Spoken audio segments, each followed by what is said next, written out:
Hello friends, welcome back to Janna's recipes. ഇന്നത്തെ വീഡിയോയിൽ ചോറിൻ്റെ കൂടെ കഴിക്കാനായിട്ട് നല്ല ടേസ്റ്റി ആയിട്ടുള്ള ഒരു പുളിശ്ശേരി റെസിപ്പി ആയിട്ടാണ് വന്നിട്ടുള്ളത്. സാധാരണ ഉണ്ടാക്കുന്നതിൽ നിന്നും കുറച്ച് വ്യത്യാസമായിട്ട് നെല്ലിക്ക വെച്ചിട്ടാണ് നമ്മളിത് ഉണ്ടാക്കുന്നത്. അപ്പോൾ ഓണം സ്പെഷ്യലായിട്ടൊക്കെ ഉണ്ടാക്കാൻ പറ്റിയിട്ടുള്ള ഒരു അടിപൊളി റെസിപ്പിയാണ്. അപ്പോൾ നമുക്കിത് എങ്ങനെയാണ് ഉണ്ടാക്കുന്നതെന്ന് നോക്കാം. വീഡിയോ കണ്ടുകൊണ്ടിരിക്കുന്ന സമയത്ത് നിങ്ങൾക്ക് ഈ റെസിപ്പി ഇഷ്ടമാവുകയാണെന്നുണ്ടെങ്കിൽ ഒന്ന് ലൈക്ക് ചെയ്യാനും, ചാനൽ ഇതുവരെ സബ്സ്ക്രൈബ് ചെയ്തിട്ടില്ലെങ്കിൽ ചാനലൊന്ന് സബ്സ്ക്രൈബ് ചെയ്ത് സപ്പോർട്ട് ചെയ്യാനും ഫോളോ ചെയ്യാനും മറക്കരുത്.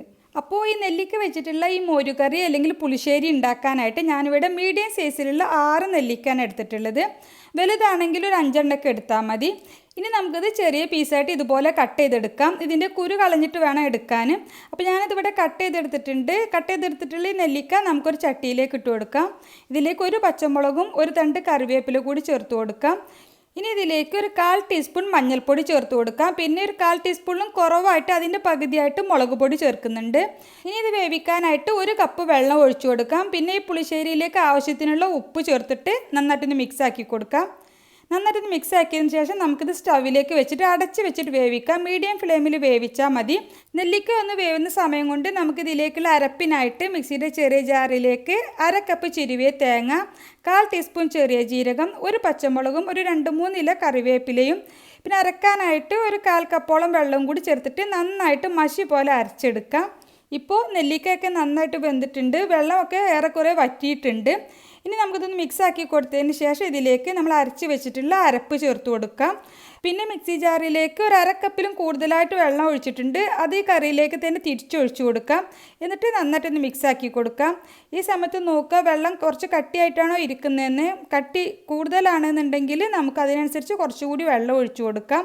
ഇതിപ്പോൾ ഒരു പാകത്തിനുള്ള കട്ടിയാണുള്ളത്. ഇനി നമുക്കിതൊന്ന് തിളപ്പിച്ചെടുക്കണം. ഈ പുളിശ്ശേരി തേങ്ങ ചേർത്തിട്ടൊന്ന് തിളച്ച് വരുന്ന സമയത്ത് നമുക്കിതിലേക്ക് തൈര് ചേർത്ത് കൊടുക്കണം. തൈര് ചേർക്കുമ്പോൾ ശ്രദ്ധിക്കണം, ഒരുപാട് പുളിയുള്ള തൈര് എടുക്കരുത്. ഞാനിപ്പോൾ ഇവിടെ ഒരു 1/2 കപ്പ് അധികം പുളിയില്ലാത്ത തൈര് നന്നായിട്ടൊന്ന് ബീറ്റ് ചെയ്തെടുത്തതിന് ശേഷം ഇതിലേക്ക് ഒഴിച്ചു കൊടുത്തിട്ടുണ്ട്. അപ്പോൾ നമ്മളുടെ നെല്ലിക്കയുടെ പുളി നോക്കിയിട്ട് വേണം തൈര് ചേർക്കാൻ. ഒരുപാട് പുളിയുള്ള തൈരാണെന്നുണ്ടെങ്കിൽ ഒരു 1/4 കപ്പൊക്കെ ചേർത്താൽ മതിയാവും. തൈര് ചേർത്തിട്ട് നന്നായിട്ടൊന്ന് മിക്സ് ആക്കി കഴിഞ്ഞാൽ പിന്നെ ഒരുപാട് സമയം ചൂടാവാൻ വേണ്ടി നിൽക്കണ്ട. ചട്ടിയുടെ ചൂടിൽ തന്നെ കറി ഒന്ന് ചൂടായിക്കോളും. ഉടനെ തന്നെ നമുക്ക് ഫ്ലെയിം ഓഫ് ചെയ്യാം. ഇനി ഇതിലേക്ക് ഒന്ന് താളിച്ച് ചേർക്കാനായിട്ട് ഒരു 2 ടേബിൾ സ്പൂൺ വെളിച്ചെണ്ണയിലേക്ക് 1/2 ടീസ്പൂൺ കടുക് ഇട്ട് പൊട്ടിക്കാം. ഇതിലേക്ക് ഒരു 2 വറ്റൽമുളകും 2 തണ്ട് കറിവേപ്പില കൂടി ചേർത്ത് കൊടുക്കാം. ഇനി ഇതിലേക്ക് ഒരു 2 നുള്ളു ഉലുവാപ്പൊടി ചേർത്ത് കൊടുക്കാം. പിന്നെ ഫ്ലെയിം ഓഫ് ചെയ്തതിന് ശേഷം ഒരു 1/4 ടീസ്പൂണിലും പകുതിയായിട്ട് കാശ്മീരി ചില്ലി പൗഡർ കൂടി ചേർത്തിട്ട് നന്നായിട്ടൊന്ന് മിക്സ് ആക്കിയതിന് ശേഷം നമുക്കിത് കറിയിലേക്ക് ഒഴിച്ചു കൊടുക്കാം. പിന്നെ ഉലുവാപ്പൊടിക്ക് പകരമായിട്ട് നമുക്ക് ഒരു 1/4 ടീസ്പൂൺ ഉലുവ ചേർത്താലും മതി കടുക് പൊട്ടിക്കുന്ന സമയത്ത്. താളിപ്പ് കറിയിലേക്ക് ഒഴിച്ചു കൊടുത്തതിന് ശേഷം ഒരു 10-15 മിനിറ്റെങ്കിലും അടച്ച് വെച്ചതിന് ശേഷം വേണം കറി സെർവ് ചെയ്യാൻ. കുറച്ചൊന്ന് ചൂടൊന്ന് ആറിയിട്ട് കഴിക്കുമ്പോഴാണ് ഈ കറിക്ക് നല്ല ടേസ്റ്റ് ആയിട്ടുള്ളത്.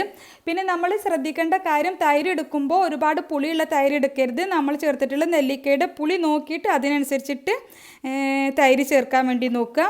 അപ്പോൾ നെല്ലിക്ക വെച്ചിട്ട് ചെയ്യാൻ പറ്റുന്ന നല്ല ടേസ്റ്റുള്ളൊരു പുളിശ്ശേരിയാണ്. ചോറിൻ്റെ കൂടെ അടിപൊളിയാണ് കഴിക്കാൻ. അപ്പോൾ ഓണം സ്പെഷ്യലൊക്കെ ആയിട്ട് ഉണ്ടാക്കാൻ പറ്റിയിട്ടുള്ളൊരു അടിപൊളി പുളിശ്ശേരി തന്നെയാണ്. അപ്പോൾ ട്രൈ ചെയ്ത് നോക്കുക. എന്നിട്ട് നിങ്ങളുടെ അഭിപ്രായം കമൻ്റായിട്ട് അറിയിക്കുക. പിന്നെ നിങ്ങൾക്ക് ഈ റെസിപ്പി ഇഷ്ടമായെങ്കിൽ ഒന്ന് ലൈക്ക് ചെയ്ത് സപ്പോർട്ട് ചെയ്യാം.